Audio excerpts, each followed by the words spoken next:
right, we are back again with another episode of the Clapp Trap. I've got my boy Matt Frost back on the show once again. We've got some Celtics to talk about. Matt's my Celtics guy. We're both diehard Celtics fans, I would say. I always say you're the season ticket holder guy. You know what you've seen with this team, what they have done, what they haven't done. They're coming off of a Game 1 loss to the Miami Heat in the Eastern Conference Finals. We're back here again against the Miami Heat in this situation, now down 1-0, and we're now wondering, what is this series going to look like? And he got punched in the mouth by Jimmy Butler and the boys. How are we feeling, Matt? Who? First of all, thank you again for coming on as always. But how are we feeling? How are we feeling about the Celtics? Who are we blaming? Who are we blaming for the Game 1 loss? Yeah, today feels like a much needed therapy session. It's really thanks for having me on first and foremost. It's funny, as I was just writing it down because Lord knows I would have forgotten it already. But I think if the Celtics had a podcast, they could call it the Clapp Trap, because they are just, that was absolute crap last night. And like, you get ready for this game. You know, I was of the mindset after watching Game 7, I'm like, this team figured it out. They know what they're doing. You watch the first half of last night, it seems like they know what they're doing. Like, this is going to be a game that they're going to break open. They're up 9. You know, no leads are sacred, especially with the Celtics and with the Heat being both who they are. But what was it? They put up a 50 burger, Miami, in the third quarter, or close to it, something like 46 points. 46. Plenty of blame to go around. I mean, you know, you do have to play defense, guys. You know, that falls on everybody. But you know me, start with a coach. I don't know the NBA timeout rules to a T, but I do know that there's like mandated, like they blow the whistle like after the 6-minute mark for like the home team in the first and the third, and like that was the timeout that got called. Like, mind you, it should have been stopped at that 7-0 run or the 12-1 run. They didn't stop it until it was 21-12 in the third quarter, and they stopped it because the league officials, called the timeout, not Missoula. I'll stop and breathe because there's probably you can probably see where I'm going with this. You can start egging me on in certain areas, but yeah, get this freaking little boy out of there and actually get a real coach in there next season. Okay, all right. Yeah, no, I mean, hey, maybe he still thinks, he's still just learning the rules. Maybe he thinks they roll over into the next game. I don't know. Maybe you keep some timeouts and then you can have them. No, I mean, I get it. And that third quarter was absolutely abysmal. You give up the 46 points, as you say. You get outscored by 21. Completely flips the game because you had, a 9-point lead going into the second half or something like that. So it completely flipped the game on its head for the Celtics. And obviously, everybody's going to go to the no timeouts thing. Everybody's going to go to the Joe Mazzulla thing, and you saw moments where when he finally does get them into the group, he's spiking a clipboard. He's getting all crazy. He's trying to act like Psycho Joe, I think that you were calling him for a little bit there, but which I think it went, on deaf ears. I don't even think maybe they were chuckling at him. I don't even know how they responded to that, but it didn't seem like there was any real fight after that. But to me, the whole thing with the coach, and I've said it many times before, I will say it again in this one. I will reiterate my thoughts that in the NBA, the coaching does not matter. So, we're at the same exact position we were at last year with a much better coach, admittedly. And I will admit that Joe Mazzulla is not a coach, and he's not as good of a coach as Ime Udoka, if you want to say that. But they're in the same exact position once again. And I don't think that it's anything to do with whether Joe Mazzulla calls a timeout or not. But I do want to ask you, why do you even want them to be calling these timeouts when you think that Joe Mazzulla is such a little child, such a little kid, and can't even probably coach the team correctly? Do you think that he's actually going to run a play for them? Do you think that they're actually going to have something coming out of the timeout that you want him to take this timeout for? Or is it just literally to take a break and stop the momentum? Because I get that part of it, but it's not like he's coming out there and running a play. Like, we used to like how Brad Stevens would call a timeout and they would come out with like a really good set play and everything like that. And that was great, because it seemed like he knew what he was doing. Joe Mazzulla doesn't know what the hell he's doing. So why do you even want to call a timeout and let this guy go out there and run a crappy play for the team that they probably won't even listen to? Well, there's two things to it, right? You do, you call a timeout for two reasons. One, stop momentum, stem the tide. You get you stop it. It's a momentum stopper. That's first and foremost. Second would be to change your scheme, drop a play, do whatever. He clearly is a one-trick pony, right? He's not gonna go like his approach is take threes. Just take threes, bang threes, get back, and defense optional type of deal. So yeah, he's not gonna come out and do something different, but you got to stem the tide. You got to stop that momentum from the Heat. Simple as that. I mean, again, like I believe that coaching's not gonna win you a championship in this league, but it certainly can lose you games, and it certainly can like this all falls on the not all falls. It falls on the players to win a championship. It falls on the players to have a better performance than they did last night. But you still have to check. You have to check two boxes as a coach, and you can only check one. If you're given a ready-made championship roster, you need to at least have a coach that's not going to F it up. And this is what the guy's doing. So you got to be able to call that timeout, stop, and then maybe actually talk to your players. Like, did you see the body language when he threw? Like, I feel like he must have known the camera was on, and he knows that he's just not fitting the bill, because like it was like it's that overhead, like almost like it's like a boom mic, but like a boom camera that's like like 10, 12 feet above them. And like he notices it's there, and he just like flips the clipboard up, and like the team's not like all five guys aren't sitting near each other on the bench looking up like, all right, tell us a play. They're spread out.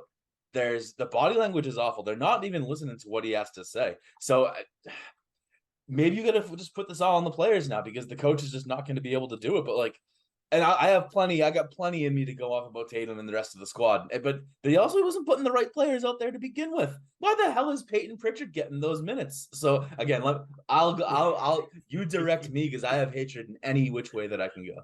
Hey, I want to let you go with it, but no, and I completely agree. If you want to say anything about the coaching, the Peyton Pritchard thing is one of the one main point that I would get on him about, if he actually has any control on this team, which, by the way, I don't think he does. I'm pretty sure it's Coach Marcus Smart who's making more of the decisions out there for them. People want to talk about, the double big lineup, and then Marcus Smart's coming out and be like, yeah, that was basically me saying that. Coach Mazzulla doesn't do crap for this team. So once again, I just don't even understand. They clearly don't respect him. It's like he's along for the ride. He's one of those coaches, like you saw LeBron would just bring in a buddy for his super team, and it's just there to kind of like yuck it up when they're doing good, and then when they're bad, have a scapegoat. That is what Joe Mazzulla is at this point. So I don't even understand taking the time out, because he's just going to go in there and get them to roll their eyes more, and they're not going to get any better from it. They're not going to like come together. It's no moment like that. If anything, it should be Marcus Smart being the coach. Go out there, call your timeout, and you run the damn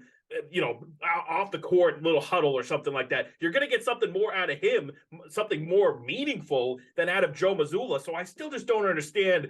If you want to say he's got to be the one person who has the mindset that literally all he has to be thinking about is giving the guys a break, take a timeout so that they can do whatever the hell they need to do to get back into the mindset, I guess that's one thing.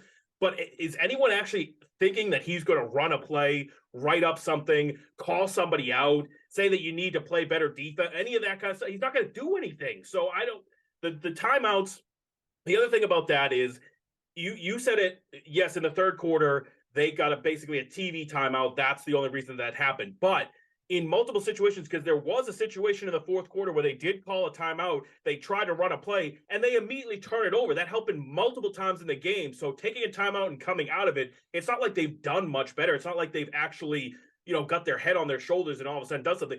They take a timeout, they come out, and Jason Tatum either travels or just turns the ball over, and it's nothing anyways. So why does it even matter if you take a timeout when they're just going to do something stupid? Because maybe it'll make them feel like they have a coach that they can respect and that they should listen to. Like if they're never going to respect. Also, like I don't know what the etiquette is here, what the rule is. Like, like I'm a coach, so I coach youth. I don't know how I would feel if one of my players went out there and called a timeout. So maybe there's like a rank and file, and that a player should go do it. If they don't respect him this much, then like when you notice it's a 7-0 run, 9-0 run, it's like a bunch of people that are getting like absolutely slaughtered at like the craps table, and they just it's like hey, step away, like don't lose your whole stack, don't lose your whole stack yet. You want to step away, it's like, and just go. It's like I don't understand it, and there's plenty to go around on the players too. I mean, you referenced the Tatum travel. You want to get into that little baby, that tantrum that he threw. Well, just one more thing before we do get into that, because I want to get into that as well. But just to go off of you as being a coach, if you realized that none of your players respected you, they weren't listening to you, they were sitting there in the timeout just looking around and looking, oh, my mom's in the stands over there, or I don't like really care what's going on in the game. Would you even call a timeout? I would feel disrespected and be like, you know what, fine, you guys, you're not listening to me anyways. Go figure it out. You think that you're good enough to do this? Go figure it out, because they clearly don't respect him in any way, right?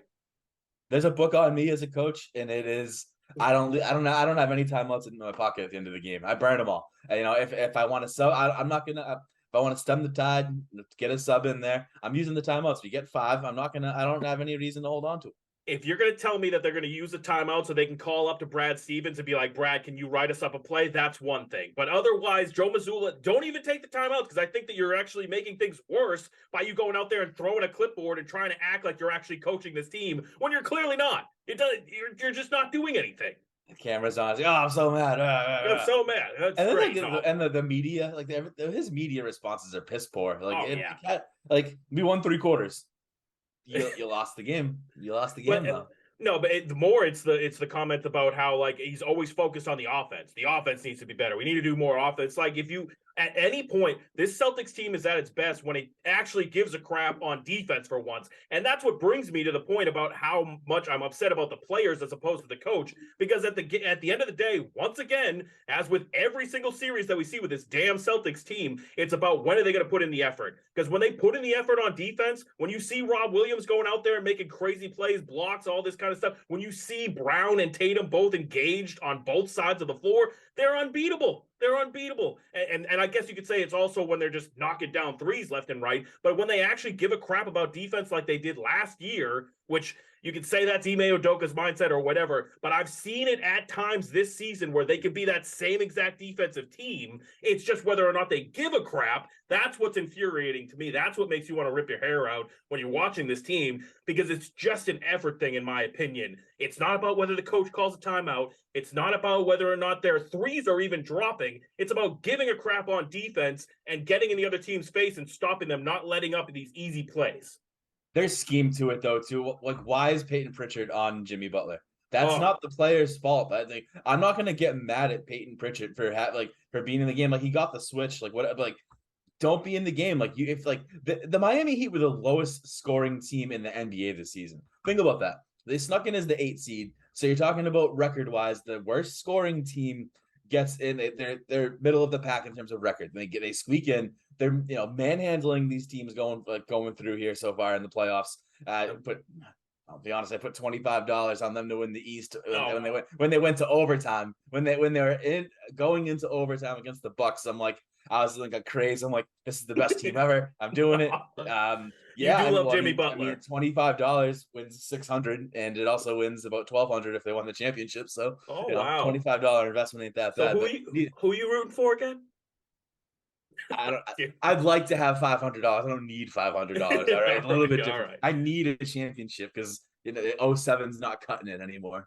My man, it's so frustrating to see Tatum and Brown at these different times. And then, like you said, you thought they figured it out in Game 7 last series against the Sixers. Tatum obviously has an absolutely abysmal first 3 quarters in Game 6. Then he comes out in the 4th quarter. He goes ballistic from 3-point range, saves the game. Then you go into Game 7. They figured it all out. Seems like he's just attacking, and he's doing his thing.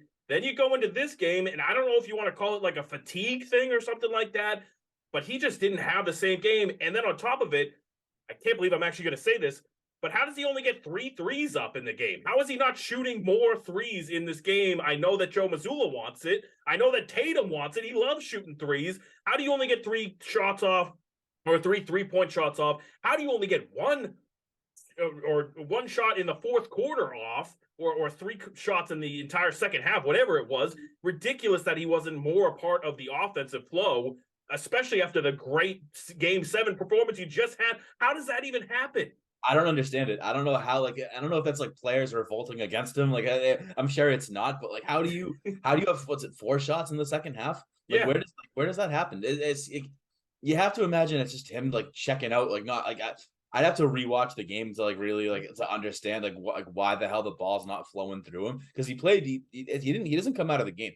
Like he gets even, and that was driving me absolutely nuts in game 6, because like I wanted his ass benched. I'm like, this guy is turning the ball over. Which another problem I'll get to, but like yeah, I'm like, he's just going down the floor. He's either giving the ball away or he's missing the shot, which is effectively the same thing, and it's killing this team. And I couldn't stand the whole Doris Burke and whatever the other guy was on there, like the things he's doing. I'm like, his rebound numbers are always like 8 to 10 to 12, because like he'll crash and like he'll call off Rob or like call off Al, like my board, like it's so whatever. But like, and he moved the ball well, like he was getting assists, but like because he wasn't like he couldn't score. The man couldn't score. So like I don't know how he probably took what I think he shot like something for like 32 when he got his 50 burger the other day. And like, how are you gonna shoot half that many times? Right? Like, I get it. Like, you're not hot. Like, but you didn't have a bad shooting night. You just weren't involved in the second half. And then, mind you, like, then you get absolutely murdered in the like, what is a 20-point deficit in the third quarter? There's so much to be hopeful about with this team, but there's just so much to effing hate about this team too. But it all comes back to effort for me. That's to me, Tatum not getting more than 4 shots in the entire second half is an effort thing on my part, to me here, because you could see him and he's running around and he's off ball and he's not calling for the thing and he's trying to set a screen and then he's standing over in the corner and he's not being aggressive and he's not demanding the ball, and then he'll get it with 7 seconds left in the shot clock and he'll try and throw something up at the last second and it's not going to work out. He needs to be having the ball from probably mid-court. First guy to get the pass right over mid-court. It should be Tatum's hands, and then set up the offense from there. I don't understand how that could even happen. And I can't put that on coaching, because I think that these superstar players demand the ball when they want it. So why didn't you want it, Tatum? Why didn't you go out there and just demand the ball? You have the right to do that. It's your team.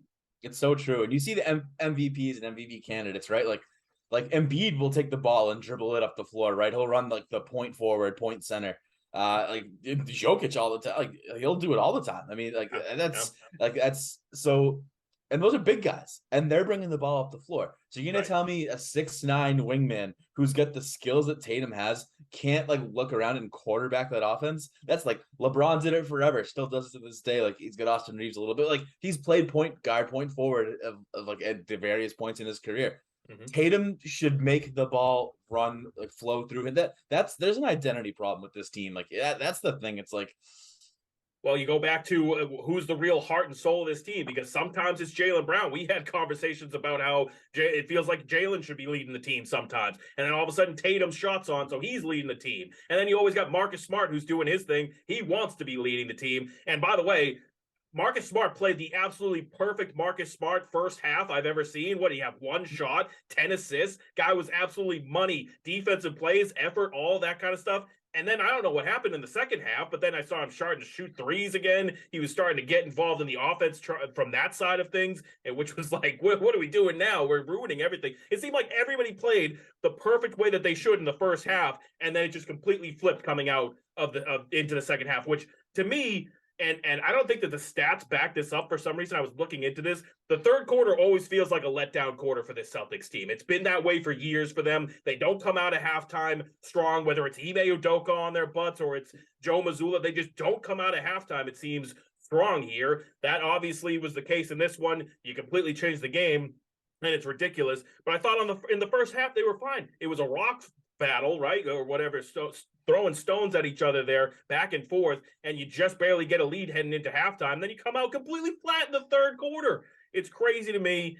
And it needs to go back to how they were playing that first half. It needs to go back to Marcus Smart deferring, being the point guard. And I'm fine if he's going to bring the ball up and then his first pass is to Tatum or Brown, and then the offense comes through those guys. That's completely fine. But to have Tatum just sitting there in the corner and you're watching him, he's not even moving, he's not doing anything, and he's not getting the ball, and then the lead is just getting bigger and bigger for the other team. It's so frustrating. And then on top of it, and now I gotta also say I'm a YouTube TV guy, so on top of it, I'm watching all the way up until about 4 minutes left, and then I just have to go onto my damn phone for updates because the YouTube TV craps out, and I'm sitting there looking at updates of Jason Tatum travel, Jason Tatum turnover, what the hell happened at the end? Now I go back and I watch replays of it and everything, and we can get on the YouTube TV stuff if we want to for a second here, but I just don't understand what the game plan was at the end of the day, why it got away from Tatum being the number one option, and I'm just pissed at YouTube TV. I don't know. So if Missoula called a timeout, he could have told Tatum that he loved him, and it all would have been made better. So you say he can do nothing, but all he has to do is tell him that he loves him, and maybe he would have gone out there and been like, "I feel loved." I mean yeah. But on the YouTube TV thing, I'll never watch The Little Mermaid ever, because that was, I don't know if you got stuck on it the way everyone else. And what is this? I picked up the phone. I've got a hardwired cable provider coming tomorrow to set me up with the main channels. I'm done with that. The same thing happened last year. I don't know. People don't remember it, by the way, YouTube TV crapped up the same way during the finals last year. The finals have been presented by YouTube TV for like 5 years in a row now, and they're crashing. I'm not giving Google any more of my money. F that. They're ruining it. I was such a backer of the YouTube TV, the cord cutting, the streaming service, all that kind of stuff. All about it. But now you're making me want to go back to the damn cable days, because I just want to be able to watch the end of the game. And with 4 minutes left, you got, like you said, it's a damn Little Mermaid on repeat, or just like it loads a little bit and then it sets it back, and then it loads a little bit. It's just so ridiculous that they get to that point. And it brings up, just really quickly, I don't want to get too far off on this tangent, but they have Sunday Ticket now for the NFL. The NFL is right around the corner, and you're going to have Sunday Ticket, Red Zone, all of that on YouTube TV. And what, it's going to crap out? They're going to probably get Red Zone from a different provider, which will be okay, because they have 2 Red Zones right now. They've got the direct TV version and the cable version. So right. Yeah, I mean, hopefully they step it up. But the thing is that it drives me nuts too. Again, like, I know we're not here just to talk about cable, but like that 45-second delay, like, I'm getting a little bit tired of it, especially with gambling being legal here now. Like, I've had it up to here with that 45-second delay. I'm gonna be honest. Hey, I was ready to be okay with it if the damn thing just worked. Just continue to work. That's all I ask. I can be on the delay if it works. But if you're going to give me the delay and then sometimes it's just going to completely crap out for the end of the game, I'm literally I'm scrolling on my phone, constantly looking for updates instead of being able to watch the game. I went radio the rest of the way. I couldn't handle it. I don't blame you. On that one, but it was frustrating. And now you got another loss for the Celtics that I'm blaming on YouTube TV. No, I'm blaming it on Tatum and Brown. I'm blaming it on the superstars of this team and what they're able to do, what amount of effort they put in. The rotations suck. I agree. I don't understand why Peyton Pritchard got 11 minutes or whatever. Why is Grant Williams not up before him? Why is Sam Hauser not up before him? And this is nothing really against Peyton Pritchard. I think he's a great little player. He's a fun little role player guy. I like him during the regular season and everything like that. But just like Isaiah Thomas, another player that we absolutely loved him and everything that he was able to do, especially offensively, you get extremely exposed from just being your size in the NBA. And I'm sorry, Peyton. I want you to be better. I want you to be bigger so that you can put that heart into a bigger body and play, just like I want to be able to put Jaylen Brown's heart into Jason Tatum sometimes. But it's just not going to work out, and you get exposed immediately. They run a pick and roll. They get him isolated, whether it's Jimmy Butler or anybody else, and they're just going to take it to Peyton Pritchard, and they're going to score 9 times out of 9. That's just how it's going to go. And the thing is, like, to a degree, I understand, like, in Missoula's mind, maybe he's like, we need shooting, like, getting Peyton Pritchard, like, he's going to, like, he took 2 shots. Yeah. He went in there. He missed 2. So like, now he's in there for his defensive prowess. Like, I've never been a Grant Williams guy. Like, the record has stated it well. Get him into the game. He played really well against Miami last year. Get him in defensively. Defensively. It's like I feel like the coach. It's like a popularity contest with some of these players. I swear, like, he must not get along with Rob Williams, so he never gets the minutes that he's supposed to get. And I think it just stems from that. Like, he doesn't. It's not about what's right for the team. It's about what Joe wants. And then he'll just be sharp, contrite, and just mean and outright mean in the freaking post game conference. And then just, what'd you tell? I told him I loved him. Like you're like, but you're That's not not a doing pro. much. Like, go back to the dojo. Like, get out of here, you goon. No, I agree. I mean, Rob Williams comes in for what, like the first 4 minutes of the fourth quarter, and then we basically don't even see him the rest of the game. Peyton Pritchard was still out there at the beginning of the fourth quarter, and I get it, you're trying to sit Tatum or Brown to try and give them that last push or whatever. But yeah, I don't understand how you go from Grant Williams getting time in the last series and D'ing up against players that you needed to D up against, and now all of a sudden you got this team. And what? Maybe it's just because he's thinking, oh, they play such a small ball lineup that also Peyton Pritchard can run out there. He clearly can't. So I don't want to see Peyton Pritchard. Again, no offense to Peyton. I like him as a player and everything, and I think he's probably a good dude, but I don't want to see you again. I don't want to see you again in this series. I want you to go somewhere else. And if you need more shooting, why don't you go to Sam Hauser? It can't be any worse than what you had with Peyton Pritchard, and at least he's tall enough that he's going to be able to get shots up and probably at least get in the way of somebody. So, And at the point in the late in the third and the fourth quarter when he's in the game, like you need defense, and like you have a lot of redundancy at the point at your guard position. You've got last year's defensive player of the year. You've got a second team All NBA defense sitting there. Like you, Malcolm, like you've got 3-4 guys that come ahead of Pritchard. Like why is Pritchard like? I'm not going to get on that. I don't blame him for not being great. Like you can't teach height. You can't, you know what I mean? Like it's one of those things. So I just, all the coaching decisions made me really mad. And the fact that he doesn't like, he doesn't like, but he doesn't learn. He just sort of acts the way that he acts. I could go on this guy for a long, long time. Oh yeah. I'll let you quarterback this one. I don't think that, I mean, I just don't think that they respect him anyway. So why isn't Marcus Smart going in there and being like, hey, I just need this lineup to be out there or whatever? If he's the one who said the double big lineup or anything like that, why isn't he coming out and being like, why is Peyton Pritchard in this lineup right now? Get him out of there and put in X, Y, or Z. So whatever, maybe that is Missoula. And if that's the only time that they're listening to him is when the lineup is going out there, which, by the way, I'm pretty sure Marcus Smart at one point over the last series was just told Missoula straight up, no, dude, I'm going back in the game right now. Like, you can't keep me on the bench. So why isn't that happening more with the rest of them? Why can't we just ignore Joe Missoula and everything that he says and just go and put the lineup out there that they know should be out there? There's not a single voice. They don't all flow or like march to the beat of the same drum. Like is even too many hearts. Even when like a player steps up and says, "I'm going in the game. I'm taking out Jalen." What did Missoula say? Missoula should have been like, "Sit your ass down." Instead, he was like, "No, take out Grant." Like no, like that's so. Oh, why? So now you have your player coach, your coach. They don't even see the flow of the game and like the lineups the same way. It's just like it's a participation. Like I'm supposed to get in. It's my turn. Like it's. So there's no. That's why this team doesn't. You can't see them win cohesive games. That's why there's a real threat that they might lose to this Heat team. Like that is one team that all line up. It's Spo, Jimmy, everyone like moves in the same direction, man. And like you don't have that here. You have a bunch of egos here, and like the NBA is full of egos. I get it, but like you can't get everyone to hum the same tune, and that's what you need a coach to be able to do, like and like establish a pecking order, and that we just don't have it.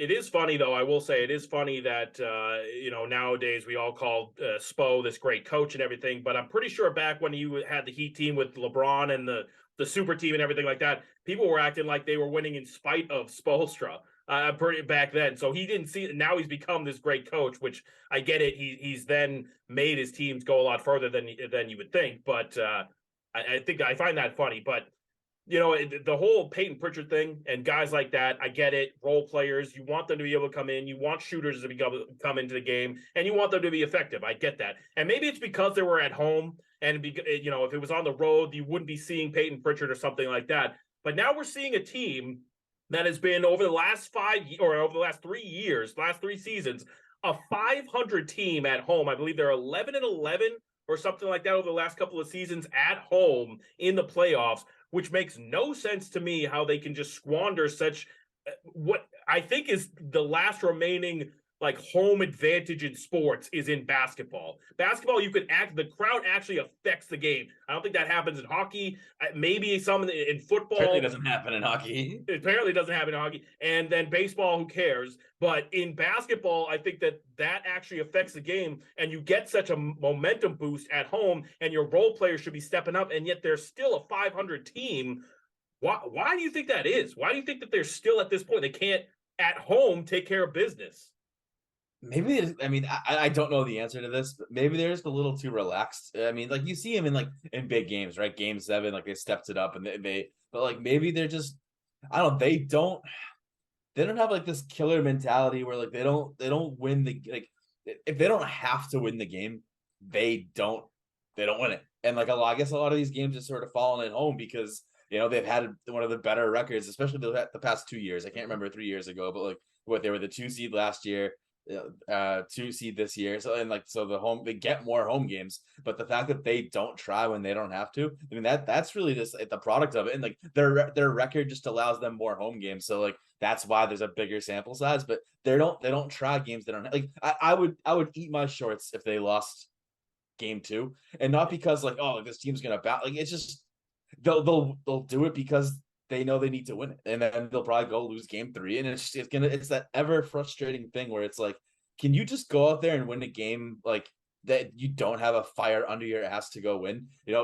Do you think Michael Jordan when he hit that shot in Michael Jordan game 6? It's game 6 is the thing. Everyone thinks game 6. That's such an iconic. I remember watching it. Like he didn't just half-ass because he has a game 7 he can go home. Like that's not how it works. Win the damn game when you have the opportunity to. And when you're up 9 at halftime, you have a great opportunity to start right. You could knock this team, punch this team in the mouth, and make them believe they don't have a damn shot. But instead, like you don't have to win the game, so you're not gonna.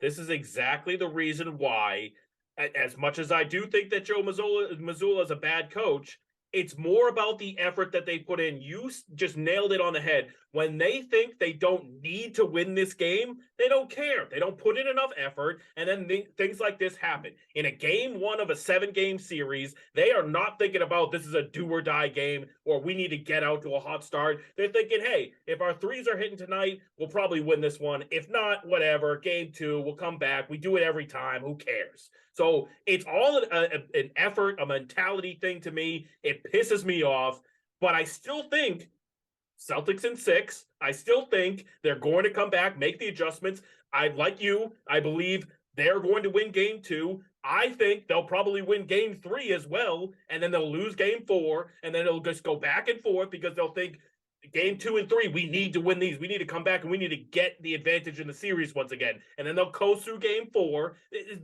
You can write the story every single time with this team. It's the same exact way. I was even looking it up because this blew my mind as well. ESPN put out the stat that May 17th of 2022, that's exactly 1 year ago, the Heat overcame a 13-point deficit to beat the Celtics in game 1 of the Eastern Conference Finals. May 17th, 2023, the Heat overcome a 13-point win. It's the same exact thing every year, every series with this damn team, and it's all about effort, and that's what makes it so frustrating because I don't want to give them the excuse of the coach.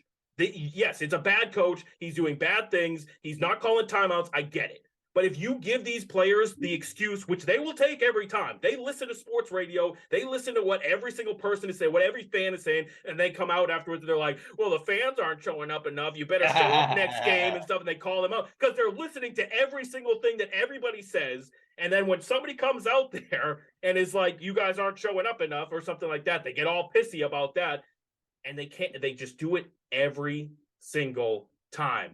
I don't want to give them the excuse of the coach because it's on them. It's whether or not they care and they come in and they show up and they want to actually play.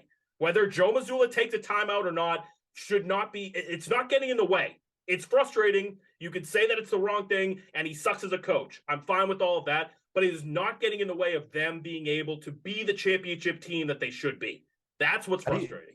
How do you fix it? I mean, is it one too many voices? Is it one too many voices in the locker room? Is it not the right voice out of the head coach? Like, is it not enough voices in the locker room? Do you need to add, subtract, or augment, like in the case of the coach? Like, what do you do? And I honest to God, I don't know the answer, and I think that's part of what drives me effing insane. Yeah, well, I mean, I don't know. I've never been the biggest Marcus Smart guy. So, I've said it many times before. It's time to move on from him, but I am very ready to move on from him. Love you, mean it. You've done so many great things, and I love that first half version of Marcus Smart, where he doesn't give a crap about his own scoring, where he's all about passing, deferring, being an actual point guard, going out there and hustling and making plays. But Then he does the turnaround and I'm going to go shoot threes and I think I'm a scorer and I need to be the guy, or I'm the top 3 guy on the team, or I have a voice, or I'm the heart, or I'm going to go out and call out the coach after the game because, he's not actually doing anything right. He's a detriment to this team in a lot of ways. For as much good as he does, he balances it out with the stuff that he does off the court too. So I hope that they win this year. I'm rooting for them to win, and I want Marcus Smart to be a part of it, but I am ready to be done with Marcus Smart. I want to move on. I think, like you said, you take one of those voices out of the locker room, maybe things start to get a little bit clearer on the path. I don't know. See, that's when it was still Brad Stevens at the helm, like at the coaching helm. My opinion, like I was of the mindset there should be like 2, you have to try. It's like A/B testing, right? For nerds out there, you got to do 2 things. First thing you do, like, you got to remove Marcus Smart. Like, you got to remove that, like, and then you'll see, because I thought Brad Stevens was a good coach. I thought Marcus Smart got in the way. And then if it's not a Smart problem, then you swap out the coach.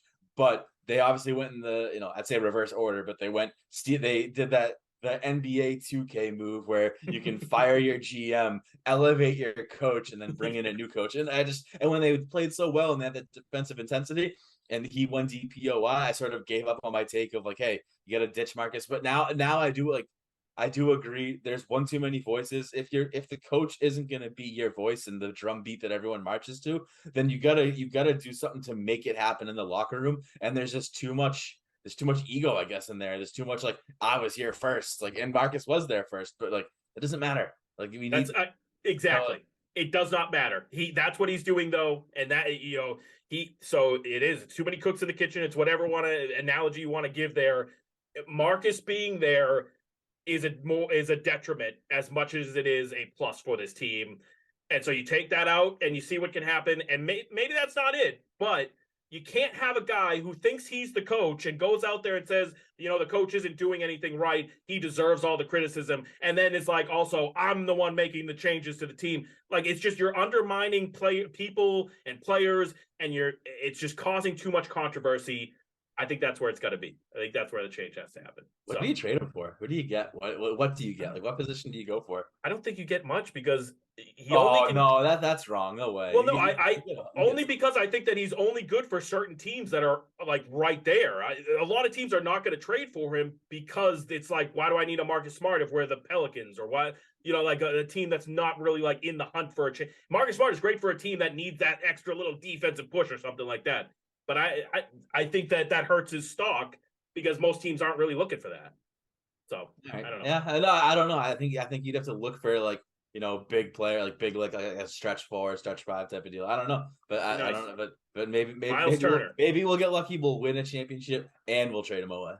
Well, that'd be great, and I hope that's the case. And I'm sure we'll be talking about it again next week. But thank you, Matt, for coming on. I appreciate it. That does it for today's show. We'll talk to you later.